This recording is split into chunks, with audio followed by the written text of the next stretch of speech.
The morning sun shone through the tall windows of Ethan Thompson's penthouse office. At 32 years old, he had everything most people could only dream of. His technology company, Thompson Industries, was worth billions.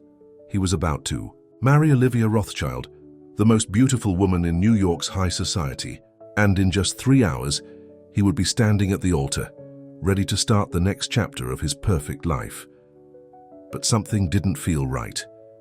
Ethan loosened his tie and walked to the window, looking down at the busy streets below. His best friend and best man, Jake Morrison, watched him with concern. "You okay, buddy?" Jake asked, putting down his phone. "The wedding planner is going crazy looking for you. You should be at the church already." Ethan ran his hand through his dark hair. "I don't know, Jake. Something feels off. Olivia's been different lately. Ever since the company's value doubled, it's like she's more interested in appearing in magazines than spending time with me." Jake walked over and put a hand on his shoulder. "Cold feet is normal. Come on, Olivia loves you. Who wouldn't? You're the golden boy of New York business." But Ethan couldn't shake the feeling. Last night, he had overheard Olivia talking on the phone with someone. "Once we're married, half of everything will be mine," she had said. "Just be patient." He hadn't slept all night thinking about those words. "I need some air," Ethan said, grabbing his car keys. "Tell everyone I'll be there soon. I just need to clear my head." Jake tried to stop him. "Man, you can't drive your Ferrari in that state. Let me call a driver." But Ethan was already heading for the elevator. He needed to think, and the winding sea. Road along the coast had always been his favorite place to do that. The breeze felt good on his face as he drove. The wedding venue was just 30 minutes away, a beautiful mansion by the beach where hundreds of guests would be gathering. Reporters were probably already there, eager to cover New York's wedding of the year. Ethan's phone kept ringing. Olivia's face flashed on the screen over and over. He ignored it. Something wasn't adding up. In the past few months, she had been spending more time with his older brother Alexander than with him.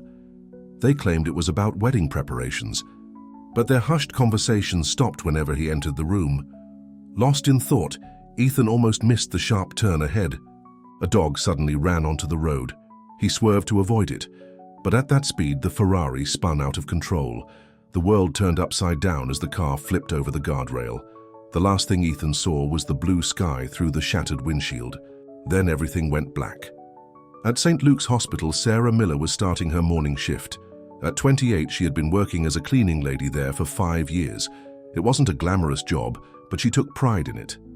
Unlike many others, she treated every patient with kindness, talking to them even when they were unconscious. "Good morning, Mrs. Jenkins," she said softly to the elderly woman in room 302 while mopping the floor. "Your daughter left those beautiful flowers yesterday. They really brighten up the room." The emergency alarm suddenly blared through the corridors. Sarah quickly moved her cart aside as doctors and nurses rushed past. She caught fragments of their urgent conversation. Male, early 30s, and car accident, critical condition. She didn't know it then, but that moment would change her life forever. Hours later, the hospital was in chaos. Reporters crowded the entrance, photographers tried to sneak in, and security guards worked overtime. The victim was Ethan Thompson, the billionaire who was supposed to be getting married that day. Sarah watched from a distance as elegant people came and went. A beautiful woman in a designer dress arrived crying dramatically, mascara running down her face. "Where is my fiancé?" she demanded at the nurse's station. "I'm Olivia Rothschild. We were supposed to be getting married right now." But after the photographers got their pictures, Olivia didn't stay long. "Call me if anything changes," she told the nurse. "I have to deal with all the guests at the wedding." A tall man in an expensive suit arrived next, Alexander Thompson, Ethan's older brother. He spoke quietly with the doctors, his face serious, but Sarah noticed how his eyes lit up when he made a phone call in the hallway. "Everything's going according to plan," she overheard him say. "He'll be out of commission for a while. Start the paperwork." That night, when the chaos died down, Sarah entered room 507 to clean. Ethan lay there connected to machines, his handsome face bruised but peaceful. She felt a wave of sadness looking at him. "You sure picked a dramatic way to skip your wedding, Mr. Thompson," she said softly while wiping the bedside table. "But don't worry, we'll take good care of you here." She had no idea that those simple words were the beginning of something extraordinary.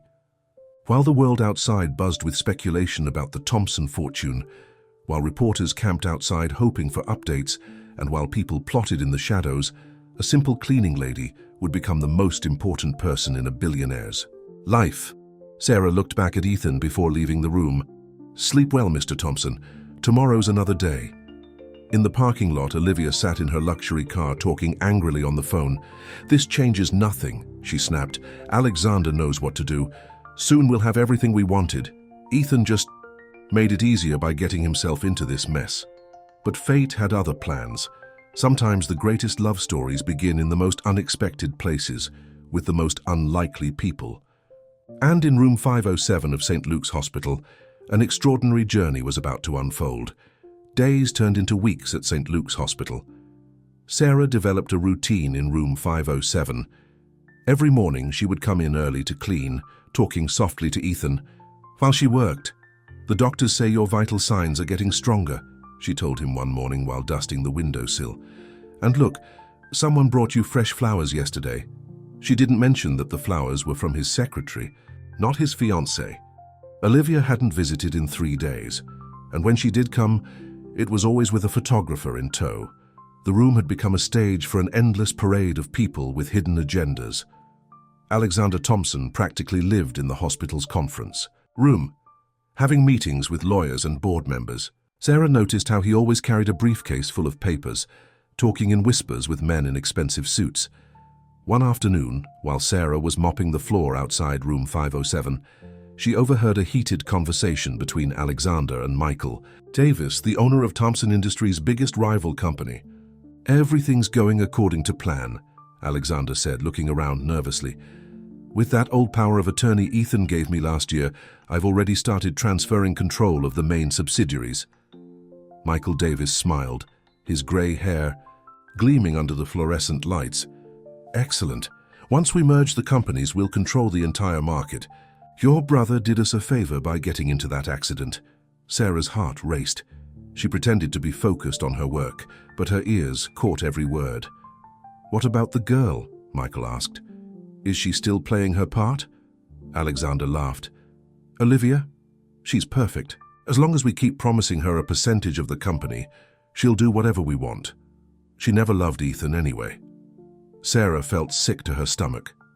She waited until they left, then went into Ethan's room. Looking at his peaceful face, she couldn't stay quiet anymore. "Mr. Thompson," she whispered, sitting in the chair next to his bed. "I don't know if you can hear me, but something very wrong is happening. Your brother, he's not trying to help you. He's stealing your company."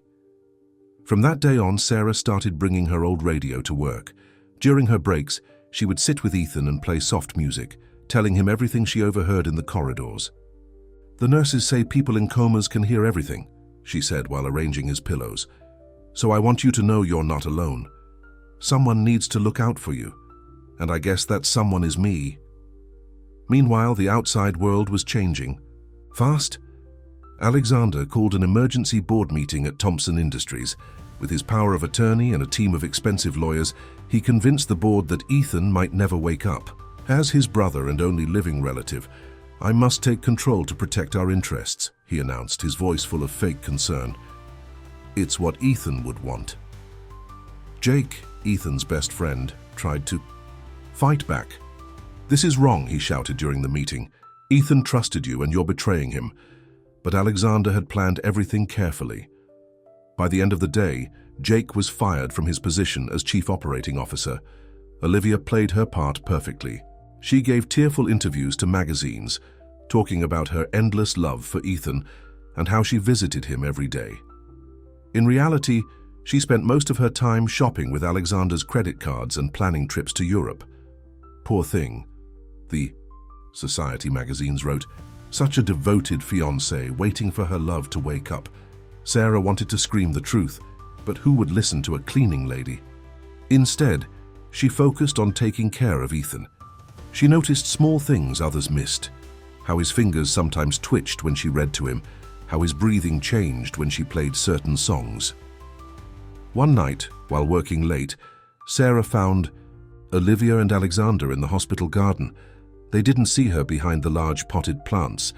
"I'm tired of waiting," Olivia complained, fixing her designer sunglasses even though it was dark. "How long do we have to keep this charade?" Alexander grabbed her arm. "Just a few more weeks. Once the merger with Davis Corporation is complete, we won't need Ethan anymore. The doctors already agreed to transfer him to a long-term care facility far from here. And my share? $20 million as promised, plus the penthouse and the vacation house in the Hamptons." Sarah's hands trembled as she pushed her cleaning cart back inside. That night, she stayed in Ethan's room longer than usual. "Please." "Wake up," she whispered, holding his hand. "They're going to take everything from you, your company, your home, your life. You need to fight." For a moment, she thought she felt his fingers move, but the monitors showed no change. Sarah went home that night to her small apartment in Queens, her mind racing. She had to do something. But what could a cleaning lady do against powerful millionaires? The answer came from an unexpected source. Mrs. Jenkins, the elderly patient from room 302, had a son who was a reporter for the city's biggest newspaper. "You're always so kind to my mother," he told Sarah one day. "She talks about you all the time." Sarah took a deep breath. "Mr. Jenkins, there's something you need to know about what's happening with Ethan Thompson." But before she could continue, alarms started blaring in room 507. Sarah's heart stopped as she ran down the corridor. Ethan's body was convulsing. Doctors and nurses rushed in, their voices urgent and professional. Sarah watched from the doorway. Tears in her eyes. "Please," she prayed, "please don't let him die, not now, not when he needs to know the truth." She didn't notice Olivia arriving with her usual photographer, or Alexander watching from the end of the hall with calculating eyes. In that moment, all that mattered was the man fighting for his life in that hospital bed. The man she had grown to care for, even though he had never spoken a word to her. The man whose gentle heart she had discovered through the stories she heard from the hospital staff about his charitable donations, his kindness to employees, his dreams of using his wealth to help others. As the doctors worked to stabilize him, Sarah made a promise to herself. No matter what it took, she would protect Ethan Thompson. Not because he was rich or powerful, but because in these past weeks, while everyone else plotted and schemed, she had seen the real person behind the headlines. And that person deserved to be saved. After Ethan's seizure, everything changed at St. Luke's Hospital. The doctors ordered more tests and increased his medication. Sarah spent her breaks watching the medical team come and go, her heart heavy with worry. But she wasn't the only one watching closely. Alexander Thompson paced the hallways like a hungry wolf, talking frantically on his phone. "We need to speed things up," he told Michael Davis during one of their secret meetings in the hospital cafeteria. "The doctors say he's showing more brain activity. We can't risk him waking up before the merger is complete." Sarah pretended to mop nearby, catching every word. Her hands shook with anger as she listened to them plot. "The board meeting is next week," Michael said, stirring his coffee. "Once they approve the merger, nothing can stop us. Your brother's company will be mine, and you'll be $50 million richer. Just make sure those offshore accounts are ready," Alexander replied, "and get Olivia to sign those new documents. We need her cooperation to make this look legal." Sarah couldn't take it anymore. That night, after her shift, she went to see Tom Jenkins, the reporter who was always visiting his mother. "Mr. Jenkins," she said, her voice trembling, "I need to tell you something about the Thompson case, something nobody else knows." They sat in the hospital garden, and Sarah told him everything. The secret meetings, the whispered conversations, the plans to steal Ethan's company while he lay helpless in his hospital bed. Tom listened carefully, taking notes. "This is explosive stuff, Sarah, but we need proof. No one will take the word of a cleaning lady over Alexander Thompson's." "I can help you get proof," Sarah said. "I know when they meet, where they hide their documents. I just need time." Meanwhile, Olivia was getting impatient.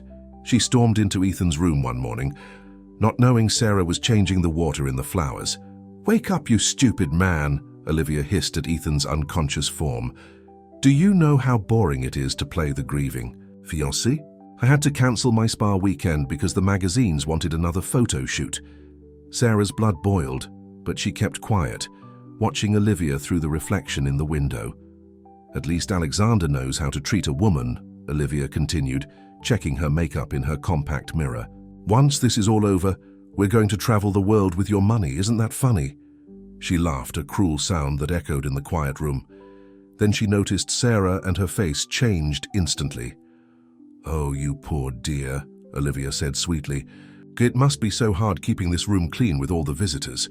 Here's a little something for your trouble." She pulled out a $100 bill, but Sarah shook her head. "No, thank you, Ms. Rothschild. I'm just doing my job." Olivia's eyes narrowed. "Well, aren't you noble? Just remember your place, sweetheart. You're just the help." After she left, Sarah sat next to Ethan's bed, angry tears in her eyes. "I wish you could see her true face," she told him softly. "You deserve so much better than these people." That's when she noticed something strange. Ethan's heart monitor showed a spike in activity. She watched, amazed, as his fingers twitched. "Mr. Thompson," she whispered, "can you hear me?" There was no response, but Sarah felt hope for the first time in weeks. She started spending more time in his room, reading him newspapers and telling him about the outside world. "Your friend Jake is fighting for you," she told him one evening. "He's trying to gather support from other board members, but your brother has them all scared." What Sarah didn't know was that her own life was in danger. Alexander had noticed her watching his meetings, had seen her talking to Tom Jenkins. "We might have a problem," he told Michael Davis. "That cleaning woman seems too interested in our business."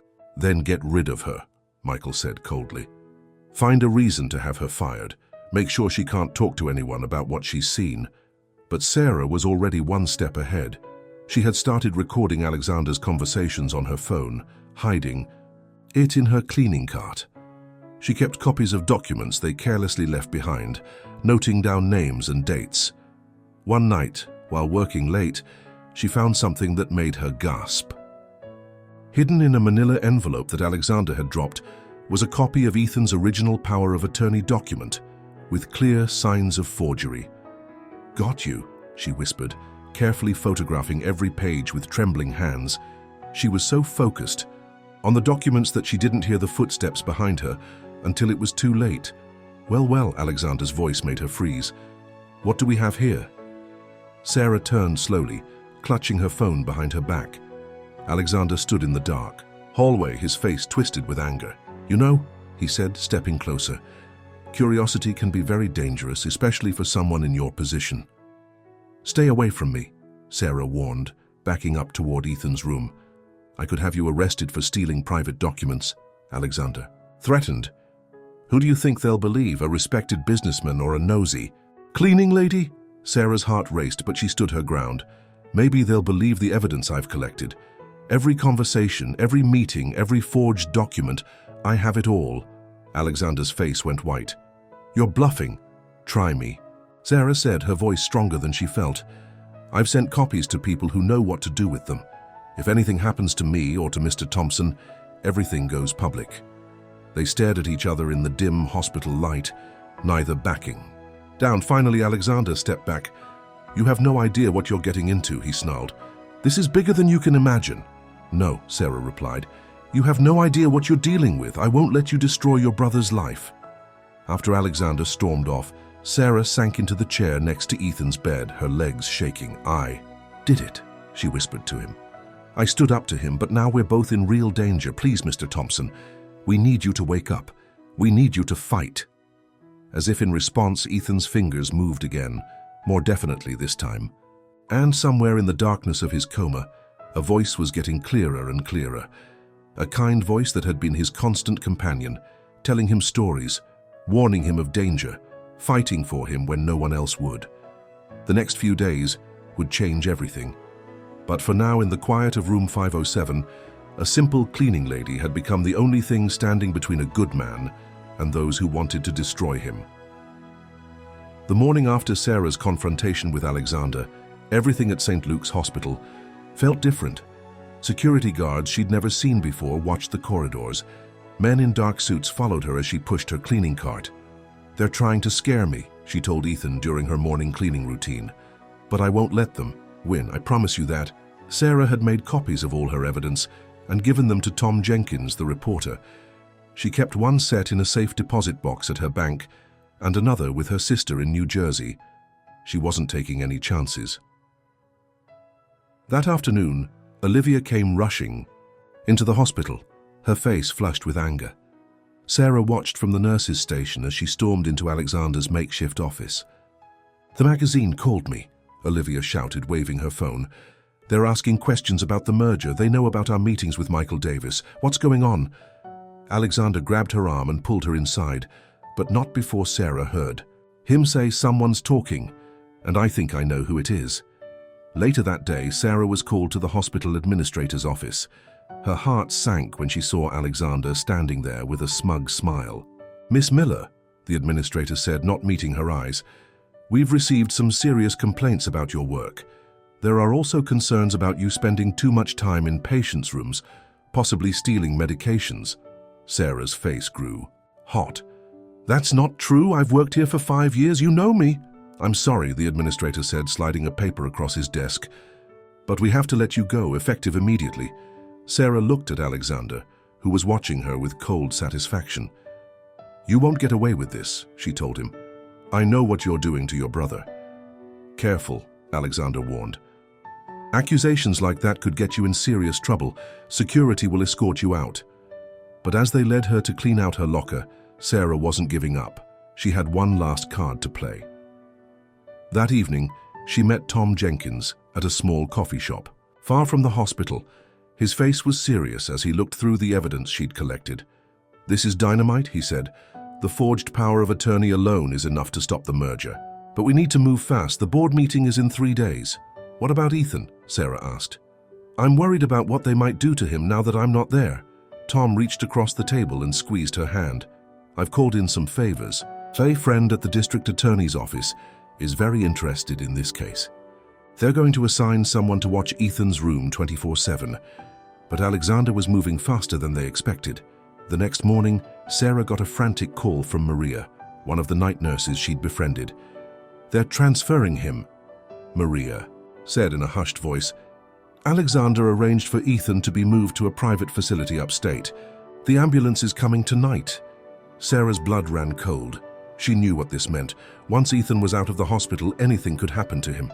"We have to stop them," she told Tom. "Can your DA friend help?" "They need more time to build a case," Tom replied. "The transfer is legal. Alexander still has power of attorney." Sarah paced her small apartment, thinking hard. Then she remembered something. During one of her late-night talks with Ethan, she'd noticed his heart rate change dramatically when she mentioned his mother's name. "His mother's garden," she said suddenly. "He told me once. I read in a magazine that before she died, she made him promise to always protect her rose garden at the family estate. He's never let anyone change it." Tom looked confused. "How does that help us? Because last week I overheard Alexander telling Michael Davis they were going to tear it up to build a helipad. If Ethan could hear that..." They rushed to the hospital. Sarah knew she wasn't supposed to be there, but this was their last chance. They found Jake, Ethan's best friend, pacing outside room 507. "Sarah," he said when he saw her, "I've been trying to reach you. They won't let me in to see him." "Listen," Sarah said quickly, "we need your help and your phone." Inside the room, Alexander was reviewing papers with his lawyers, while Olivia posed for yet another photograph with the sleeping Ethan. Sarah nodded to Jake, who started recording on his phone from the doorway. "You know what's funny?" Olivia said loudly, fixing her hair in the mirror. "Once we move you to that facility, Alexander's going to tear up your mother's precious garden. Put in a nice big helipad instead." The heart monitor started beeping faster. "Oh yes," Alexander added, laughing. "Mother's roses will make great mulch.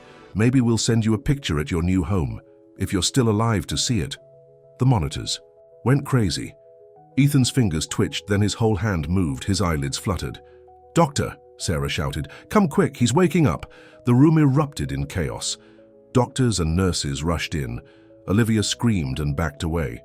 Alexander tried to push through, but Jake blocked him. "Get back," Jake said, still filming, "or this video of you threatening your comatose brother goes straight to the police." Sarah pushed past everyone to Ethan's side. His eyes were open, focusing slowly on the faces around him. "Mr. Thompson," she said softly, taking his hand. "You're safe now. We've got you."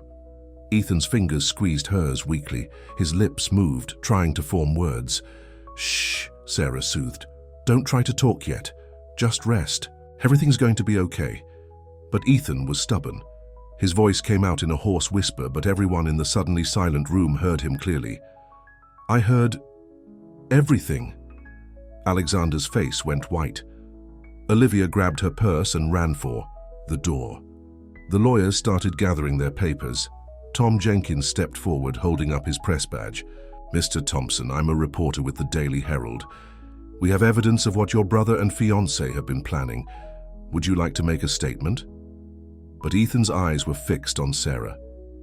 In all the weeks she'd cared for him, talked to him, protected him. This was the first time she'd seen those eyes open. They were the deepest blue she'd ever seen. "You," he whispered. "The voice. My guardian angel." Sarah felt tears rolling down her cheeks. "I'm just the cleaning lady, Mr. Thompson." Ethan managed a small smile. "No," he said, "you're so much more than that." Outside room 507, the world was about to explode. Headlines would scream about corporate fraud and attempted theft. The police would arrest Alexander and Michael Davis. Olivia would flee to Europe, with stolen jewelry and empty bank accounts. But in that moment, none of that mattered. A man who had lost everything while he slept was awake at last, and the woman who had saved him with nothing but kindness and courage was right where she belonged, by his side. The news of Ethan Thompson's awakening spread like wildfire through New York City.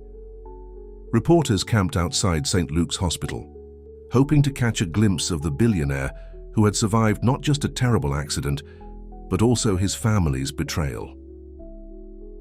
Inside room 507, things were different now. The machines that had kept Ethan alive were gradually being removed as he grew stronger. Physical therapists came and went, helping him regain his strength. But one thing hadn't changed. Sarah was still there. "You don't have to stay," Ethan told her one morning as she arranged fresh flowers by his window. "I'm sure you have better things to do than watch me struggle to walk 2 steps." Sarah smiled. "Actually, I got fired, remember? Your brother made sure of that." Ethan's face darkened. "I still can't believe Alexander did this. My own brother." The police had arrested Alexander 3 days after Ethan woke up. They found him trying to board a private plane to Switzerland, carrying suitcases full of cash and documents. Michael Davis was caught at his beach house in the Hamptons, destroying evidence. But Olivia had vanished. The last anyone heard, she'd been seen boarding a flight to Paris carrying dozens of shopping bags. "Good riddance," Jake said when he visited that afternoon. He'd been reinstated as Chief Operating Officer of Thompson Industries. "She never deserved you, buddy." Sarah quietly excused herself during these visits, feeling out of place among the business talk. But Ethan's eyes always followed her to the door. "Wait," he called out one day. "Please stay. I sleep better when you're here." The doctor said it was normal for coma patients to feel attached to familiar voices. Sarah had been his constant companion for months after all, but both of them knew it was more than that. Tom Jenkins's newspaper article had blown the hole. Scandal wide open. "Billionaire saved by guardian angel," read the headline, telling the story of how a humble cleaning lady had uncovered the plot and protected a helpless man from his own family. Other newspapers picked up the story. Soon Sarah was getting calls from TV shows wanting interviews. People magazine wanted to do a feature on her, but she turned them all down. "I didn't do it for fame," she told Ethan when he asked why. "I did it because it was right." And because she stopped, blushing slightly. "Because what?" Ethan asked softly.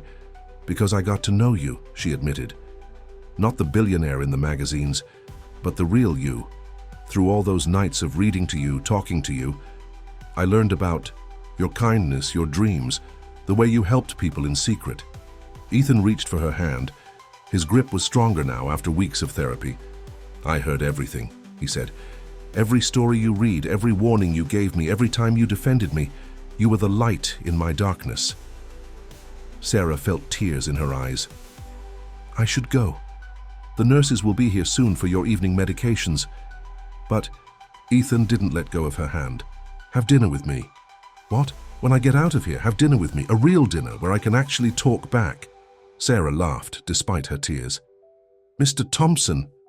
Ethan, he corrected. Please. After everything, I think you can call me Ethan. Before Sarah could answer, Jake burst into the room, his face excited. The board just voted, he announced.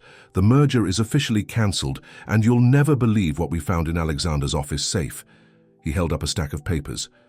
The original company documents. He'd been forging your signature for months before the accident.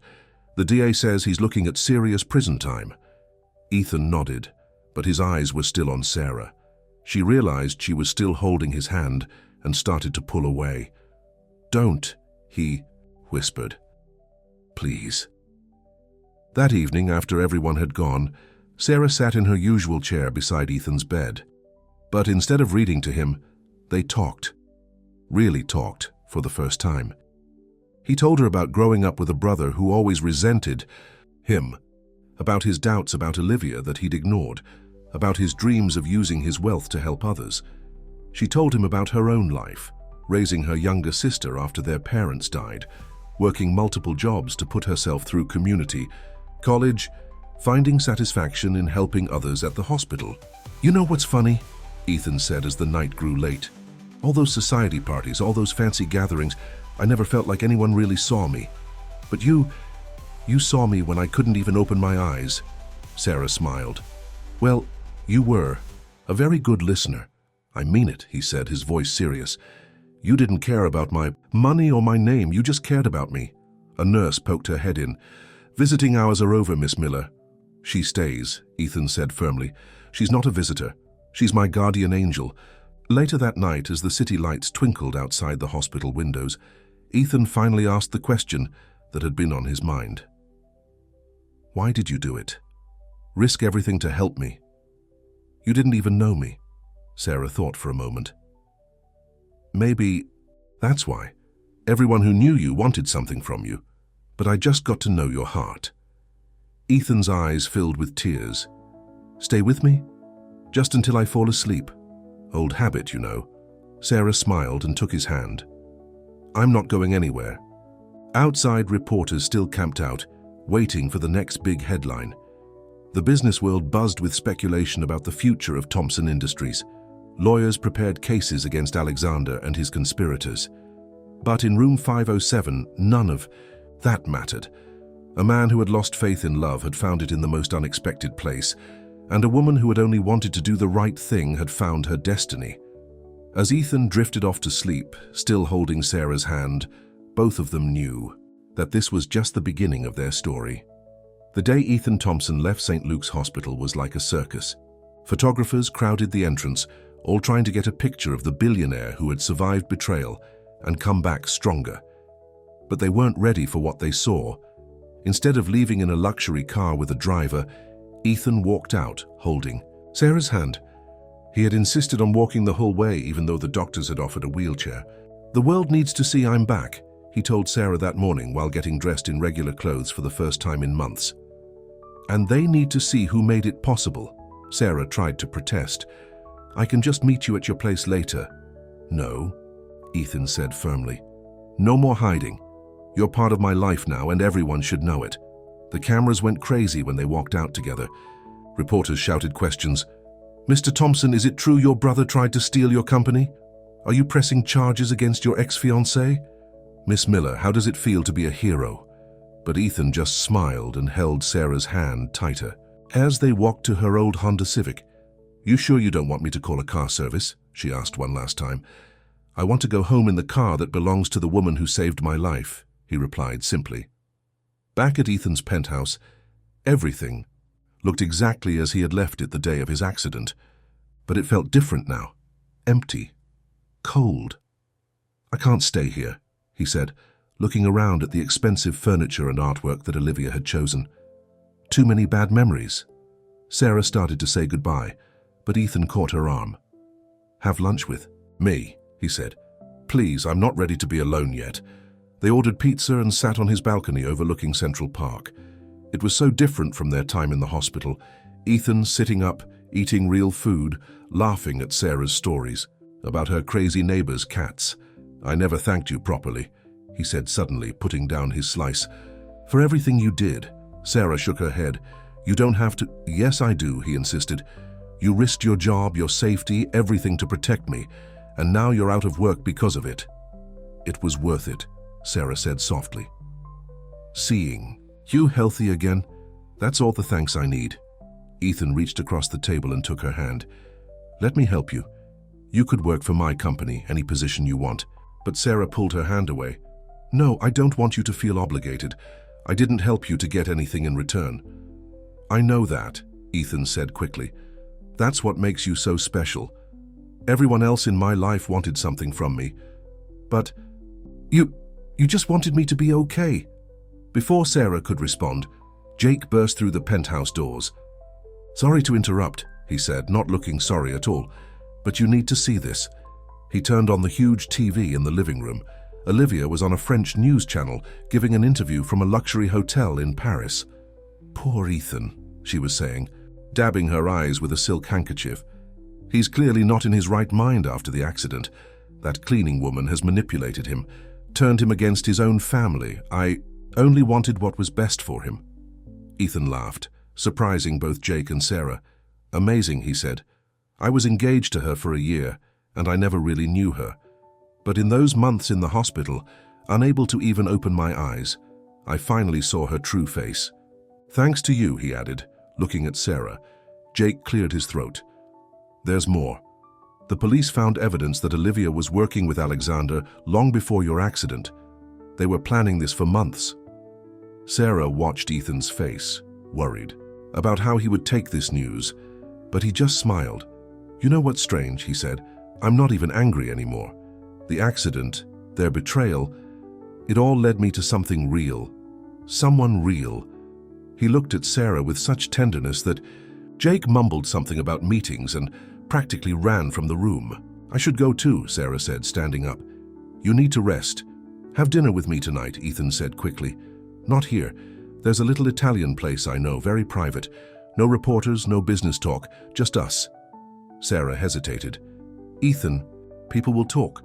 They'll say I'm just another gold digger taking advantage of you when you're vulnerable. Let them talk, he said, standing up and taking both her hands in his. I've spent my whole life worrying about what people would say. Where did that get me? Engaged to a woman who only wanted my money, betrayed by my own brother. He stepped closer, and Sarah could smell his cologne, not the expensive one Olivia had bought him, but something simpler, fresher. For months, your voice was my only connection to the world, he continued. You gave me strength when I had none. You fought for me when everyone else was ready to throw me away. How could I possibly care what anyone says about us? Sarah felt, tears in her eyes. Us? Yes, us, Ethan said softly. If you want there to be an us. Before she could answer, his phone rang. It was his lawyer. Turn on the business news, the lawyer said excitedly. Alexander's starting to talk. He's naming names, dates, everything. The whole conspiracy is falling apart. They watched as reporters breathlessly covered the breaking news. Alexander Thompson, facing serious prison time, had decided to save himself by revealing everyone involved in the plot to steal his brother's company. Michael Davis has been arrested, the news anchor announced. Sources say the evidence includes recordings of meetings where he and Alexander Thompson plan to use Mr. Thompson's coma as an opportunity to seize control of Thompson Industries. Sarah started to move away, giving Ethan space to deal with this news, but he held onto her hand. Stay, he said. Whatever happens next, I want you beside me. And as they watched his brother's crimes being exposed to the world, as reporters speculated about the future of Thompson Industries, as the life he had known crumbled around him, Ethan Thompson felt strangely at peace, because sometimes you have to lose everything to find what you really need. And sometimes your guardian angel comes disguised as a cleaning lady with a heart of gold. That first dinner date changed everything. The small Italian restaurant was exactly as Ethan had described. Quiet, private, with checkered tablecloths and candles in old wine bottles. Sarah felt nervous in her simple blue dress, but Ethan couldn't take his eyes off her. You look beautiful, he said as they sat down. Different from your hospital uniform. Sarah laughed. Well, I left my mop at home tonight. They talked for 8 hours over pasta and wine. Sarah told him about growing up in Queens, about her dreams of becoming a nurse someday. Ethan shared stories about his mother, how she had taught him to care more about people than money. That's why the garden meant so much to me, he explained. It was her special place. When I heard Alexander planning to destroy it, that's when you started fighting to wake up, Sarah finished. I felt your hand move that day. Their eyes met across the table, and something electric passed between them. But before Ethan could speak, his phone buzzed. It was Jake. You need to see this, Jake said. Turn on the TV now. The restaurant owner quickly changed the channel to the news. Alexander Thompson was being led into court in handcuffs, looking nothing like the powerful businessman he'd once been. Breaking news, the reporter announced. Alexander Thompson has agreed to a plea deal. Sources say he will testify against Michael Davis and several board members involved in the conspiracy to take over Thompson Industries. In related news, Olivia Rothschild has been spotted in Monaco. Ethan reached over and turned off the TV. Enough of that. Tonight isn't about them. Sarah squeezed his hand. Are you okay? It must be hard seeing your brother like that. Honestly, I feel relieved. The brother I thought I had died long ago. I just didn't want to see it. As they left the restaurant, a few photographers were waiting outside. Their cameras flashed as Ethan helped Sarah into her car. They're going to be all over this tomorrow, Sarah worried. The billionaire and the cleaning lady. Good, Ethan said firmly. Let them see what real love looks like. The word hung between them in the car. Love. Neither had said it before, but they both felt it. Sarah drove them to Central Park, their special place since Ethan had left the hospital. They walked under the stars, away from the cameras and the gossip. I've been thinking, Ethan said as they sat on their favorite bench, about the company, about my life, about everything. Sarah waited, watching his face in the moonlight. I want to start fresh, he continued. Sell the penthouse, reorganize the company, focus on the charitable projects my mother always wanted me to do. That sounds wonderful, Sarah said softly. And I want you with me, Ethan added, turning to face her. Not as an employee, not as the woman who saved me, but as my partner, in everything. Sarah's heart raced. Ethan, I know it's fast, he said quickly. I know people will talk. But Sarah, I've never been more sure of anything in my life. When I was in that coma, your voice was my anchor. Your kindness showed me what real love is supposed to be. Tears filled Sarah's eyes. But I'm just... Don't, Ethan interrupted. Don't say you're just anything. You're the woman who risked everything to save me. You're the one who saw me, really saw me, when I was at my most helpless. You're the strongest, most beautiful soul I've ever known. He reached into his pocket and pulled out a small box. Sarah gasped. I'm not proposing, he said quickly. Not yet, that would be crazy, right? They both laughed, breaking the tension. This is a promise, he continued, opening the box to reveal a simple silver necklace with a small angel pendant. A promise that no matter what happens, no matter what people say, I will always be grateful that you were my guardian angel. As he fastened the necklace around her neck, Sarah felt tears rolling down her cheeks. There's something you should know, she said. Remember that nursing school dream I told you about? I got accepted, before your accident, before everything, but I couldn't afford it, Ethan smiled. Let me guess, you won't let me help you with that either. I need to do it on my own, Sarah said firmly. I need to know I can. That's one of the things I love about you, Ethan said, then froze as he realized what he'd said. Sarah's heart stopped. What did you say? I love you, Ethan repeated, more confidently this time. I think I started falling in love with you. In that hospital room, when all I could do was listen to your voice and feel your kindness. And every day since I opened my eyes, I've fallen more in love with the amazing woman you are. Sarah looked into his eyes, seeing nothing but truth and love there. I love you too, she whispered. Their first kiss was soft and sweet under the stars in Central Park. No cameras, no reporters, no drama. Just two people who had found each other in the most unexpected way. When they finally broke apart, Ethan rested his forehead against hers, So, he said with a smile. About that nursing school, no, Sarah laughed. I mean it. I'll find a way. Okay, how about this? Let me offer you a job, a real one with a real salary. Head of Patient Relations at the new Thompson Medical Center. Sarah pulled back, surprised. What medical center? The one I'm going to build? Ethan said. Part of my fresh start.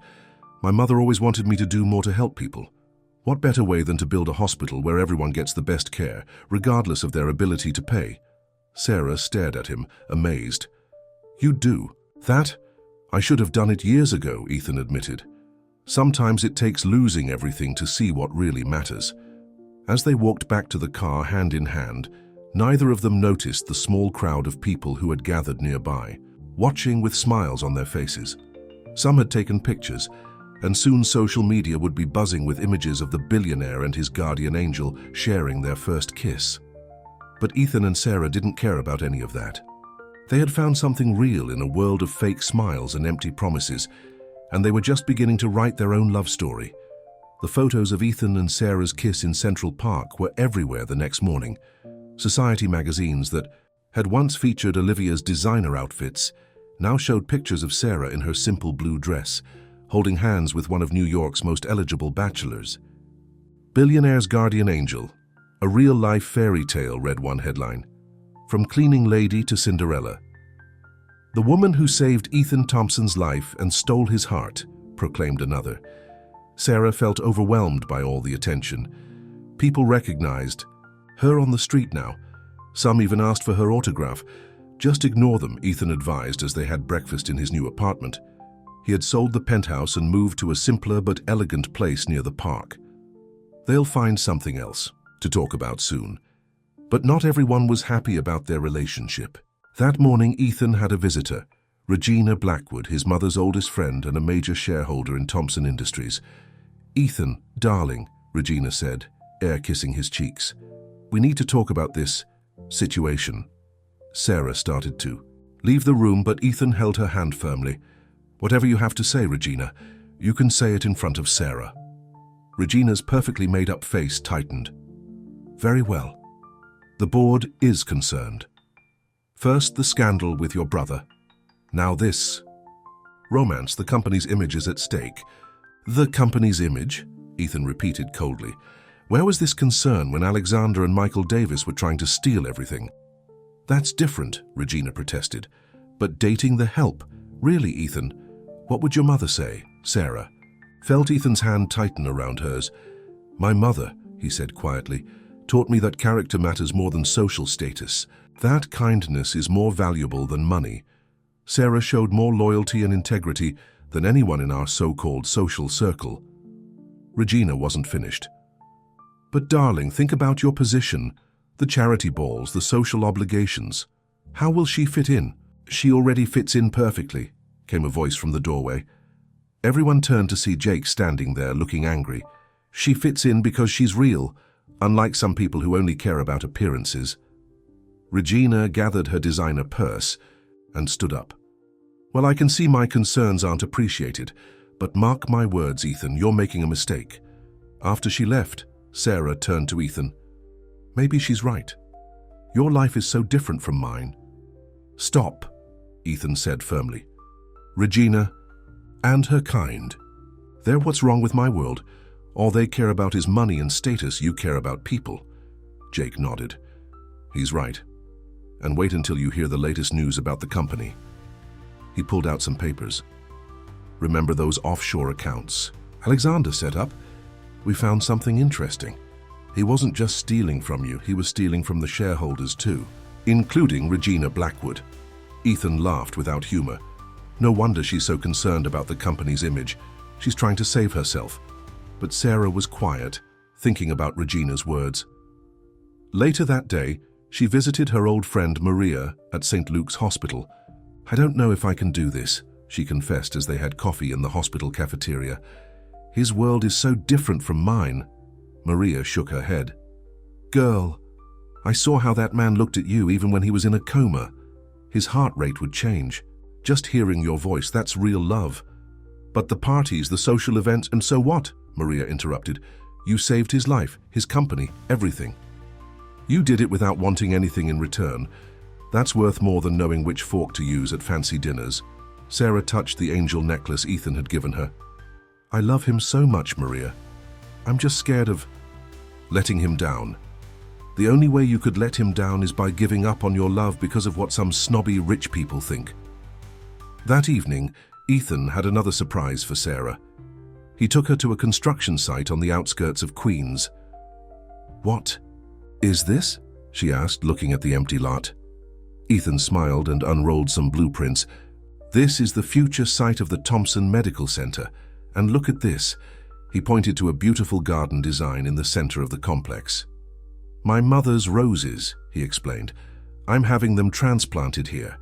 Instead of destroying her garden, we're going to make it the heart of a place that helps people. Sarah felt tears in her eyes. It's perfect. And this, he said, showing her another part of the plans, is the nursing school. Full scholarships for students who want to work in underserved communities. Sarah stared at him. Ethan, I'm not doing this for you, he said quickly. I'm doing it because you showed me what really matters. Helping people, making a difference. That's the legacy I want to leave. He took her hands in his. But I want you by my side while I do it. Not as my employee, not as my charity case, but as my partner, my equal. Even if I don't know which fork to use at fancy dinners, Sarah asked with a small smile. Ethan laughed.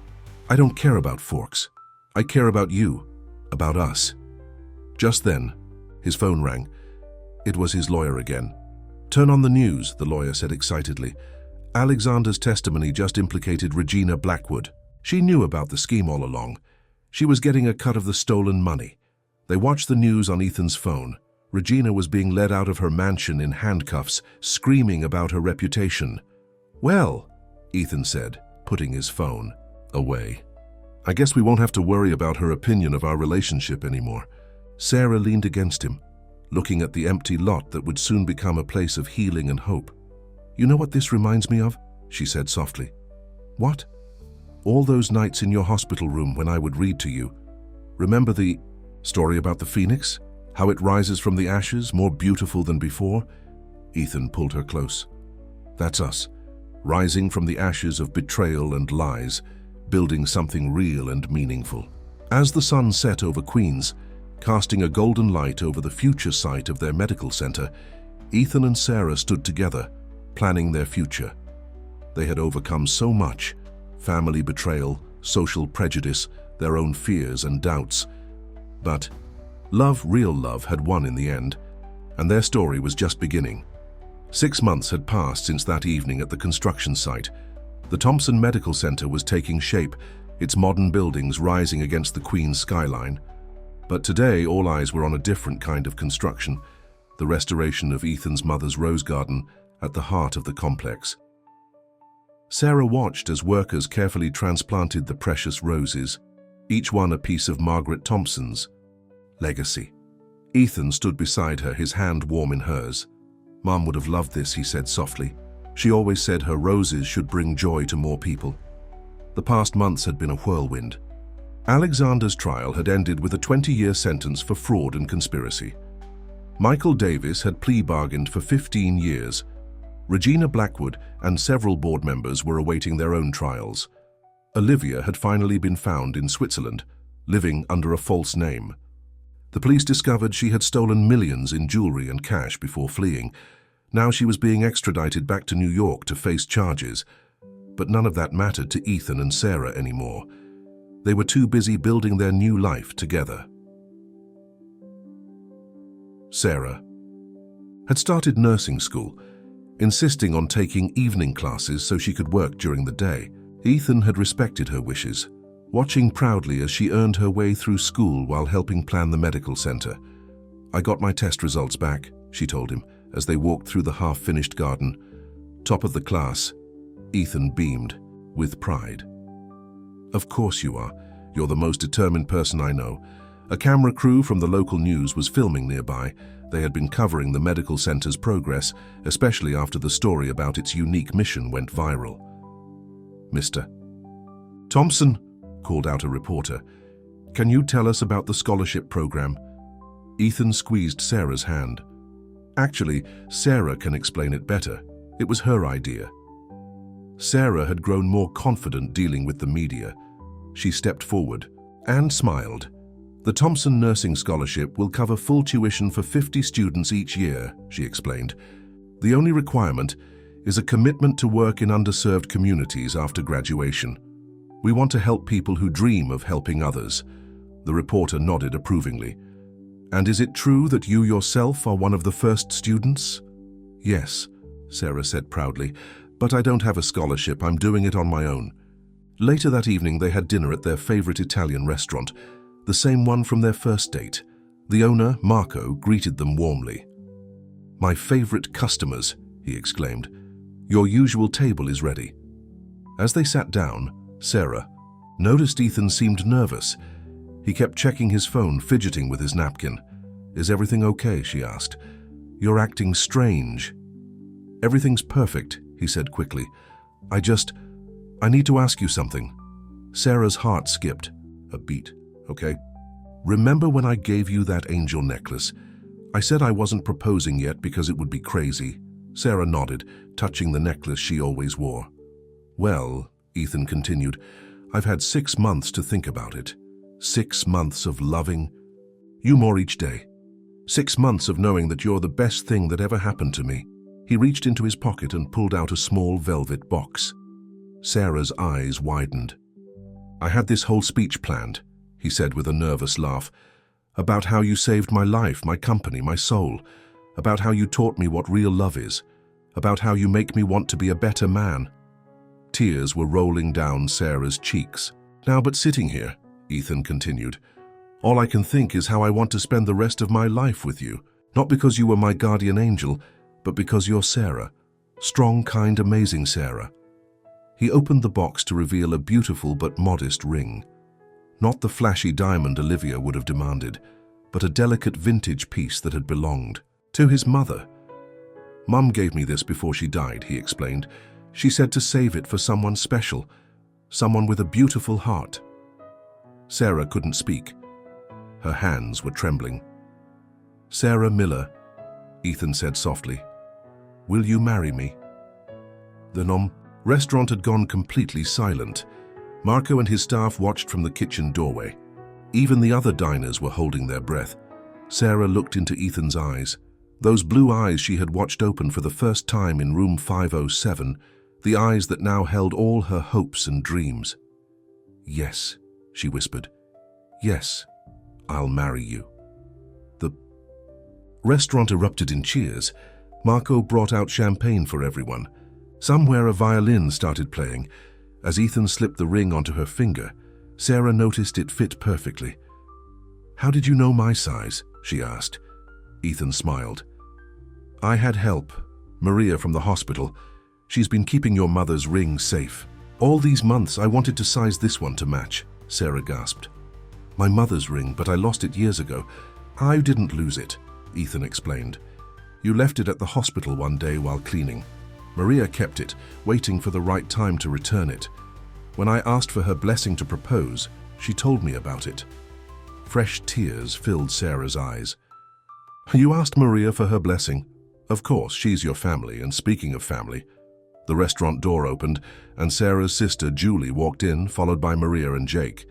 "You didn't think we'd miss this, did you?" Julie said, hugging her sister tight. As their friends and family celebrated around them, Ethan pulled Sarah close. "Happy?" he asked softly. Sarah looked at her ring, at the smiling faces around them, at the man she loved. "Perfect," she replied. "Everything is perfect." Outside, the city lights twinkled like stars. In Queens, the roses in the medical center garden swayed in the evening breeze. And in a small Italian restaurant in Manhattan, a former cleaning lady and a billionaire proved that true love knows no boundaries. Their story would be told for years to come, the tale of a guardian angel who saved a man's life and found her own. Happiness in return. But for Ethan and Sarah, the best chapters were still to be written.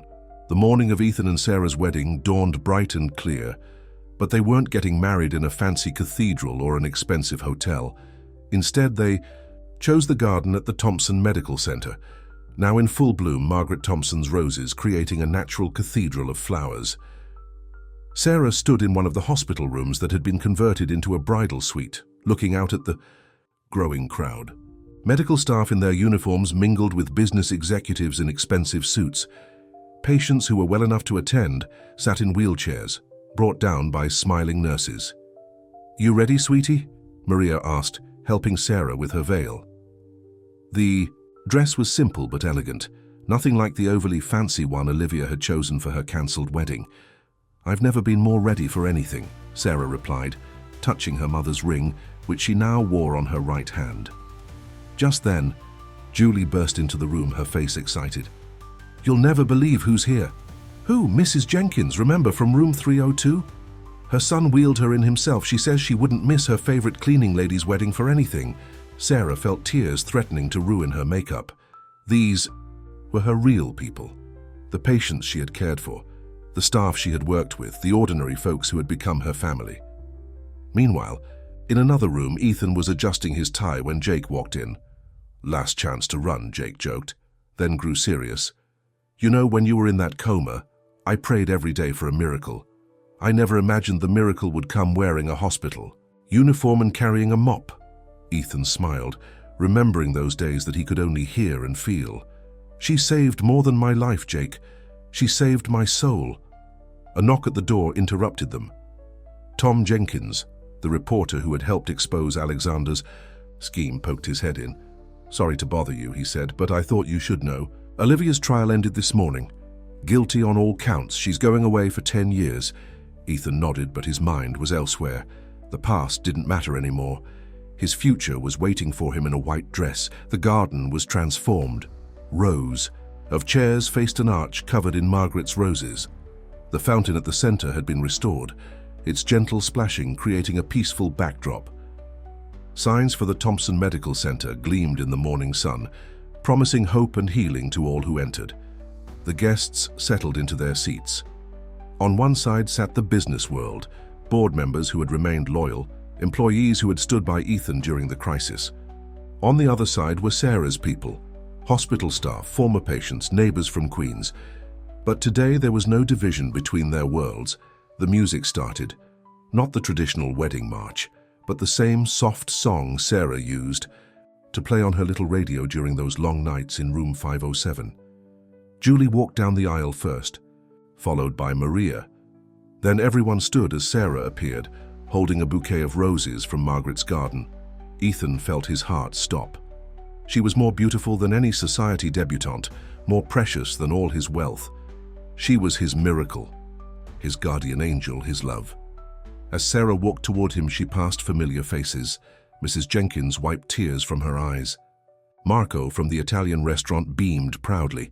Even some of the construction workers who were building the medical center had come, wearing their Sunday best. When she reached Ethan, he took her hands in his, just as she had held his hands. Through those dark days in the hospital, the minister smiled at them. "Love comes to us in mysterious ways," he began. "Sometimes it finds us when we're at our lowest point. Sometimes it comes disguised as kindness, as courage, as simple human decency." Sarah and Ethan had written their own vows. Sarah went first. "Fell in love with your heart," she said softly. "Not your money, not your name, but your gentle, generous spirit. I promise to love that heart forever, to protect it as fiercely as I did when you couldn't protect yourself." Ethan's voice shook as he spoke. "You saw me when I was invisible. You fought for me when I was helpless. You loved me for who I am, not what I own. I promise to spend the rest of my life trying to be worthy of that love." As they exchanged rings, a breeze stirred the roses, carrying their sweet scent across the garden. It was as if Margaret Thompson was giving them her blessing. "I now pronounce you husband and wife," the minister said. "You may kiss your bride." Their kiss was sweet and tender, full of promises for the future. The crowd erupted in cheers and applause. At the reception, held in the medical center's new atrium, there were no separate tables for rich and poor. Doctors sat with janitors, executives with nurses. Love had erased all boundaries. Jake stood to make his toast. "To Ethan and Sarah," he said, raising his glass, who proved that true love can wake us from our darkest sleep. Maria went next. To my girl Sarah, who taught us that angels don't need wings. Sometimes they just need a kind heart and a mop. Everyone laughed and cheered. The celebration lasted well into the evening, with Marco providing endless Italian food and Mrs. Jenkins insisting on dancing in her wheelchair. As the sun set, Ethan led Sarah to a quiet corner of the garden. The medical center glowed behind them, its windows like stars in the twilight. "Happy?" he asked, just as he had the night he proposed. Sarah looked around at the life they had built together, the medical center that would help thousands, the garden that honored his mother's memory, the two worlds they had bridged with their love. "Perfect," she replied, kissing him softly. "Everything is perfect." Later that night, as their guests departed and the garden grew quiet, Sarah and Ethan walked through the medical center's halls. They passed room 507, now transformed into a cheerful patient room with a view of the rose garden. "You know," Sarah said, "some people might say our story is like a fairy tale." "The billionaire and the cleaning lady," Ethan shook his head. "No, it's better than a fairy tale. It's real. Every moment, every struggle, every joy, it's all real." They stopped by a window overlooking the city. In the distance, the lights of Manhattan twinkled like diamonds. But the real treasure was here in Queens, a place of healing, a garden of hope, and a love story that proved that true wealth isn't measured in dollars, but in the size of one's heart. "Ready to go home?" Ethan asked, taking his wife's hand. Sarah smiled, touching her angel necklace with her free hand. "I am home," she said simply. "Right here, with you." And so ended the story that began in a hospital room, where a cleaning lady with a heart of gold became a guardian angel to a man who had everything but love. Their tale would be told for generations at the Thompson Medical Center, a reminder that true love knows no boundaries, that miracles can wear simple uniforms, and that sometimes the greatest wealth comes in the form of a gentle heart and a helping hand. As Ethan and Sarah Thompson left their wedding celebration, they carried with them not just their dreams for the future, but the certainty that their love had changed not only their lives, but the lives of countless others. And that was the greatest wedding gift of all.